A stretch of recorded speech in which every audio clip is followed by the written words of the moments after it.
হাদি ভাইকে গতকালকে আমি বলে গেছি, ভাই একটু সাবধান থাকেন। 24 ঘন্টা 72 ঘন্টা আপনি কথা বললে শোনেন না, আপনি অতিরিক্ত সাহস দেখান। রাজনীতির মাঠ এতটা সহজ না। আমি কালকে ভাইকে হাত ধরে বেরোনোর সময় আমি জোড়ায় ধরে বলছি, ভাই আপনি একটু সাবধান থাকেন। আপনি প্রচারণা করতে চাইলে আমি আসতেছি, আমি এসে আপনাকে সেভ করতেছি।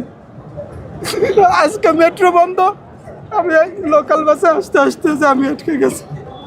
এসে দেখি ভাইয়ের এই অবস্থা। ভাইয়ের যা দেখেছি ভাই, আপনাদের মাধ্যমে আমি সরকারকে বলে দিলাম, সরকারের কাছে আমাদের কিচ্ছু চাওয়ার নাই। আমরা যখন ফ্যাসিস্টের শিকড় ধরে টান দিব, আপনারা যেন সামনে এসে এটাকে মব বলে চালায় না দেন। আর এটাকে যদি আপনারা আইনতভাবে, আমরা জানি আপনারা কিছুই করতে পারবেন না। পুলিশের সেই সক্ষমতা আপনারা আরও 2 বছর আগে ভেঙে দিয়েছেন। সেনাবাহিনীর ভিতর থেকে ফ্যাসিস্ট বের করতে পারেন নাই, আপনারা সিভিল প্রশাসন থেকে ফ্যাসিস্ট বের করতে পারেন নাই। আমরা জানি যে আমাদের রক্ত দিয়ে এই ভুলকে শুধরাইতে হবে।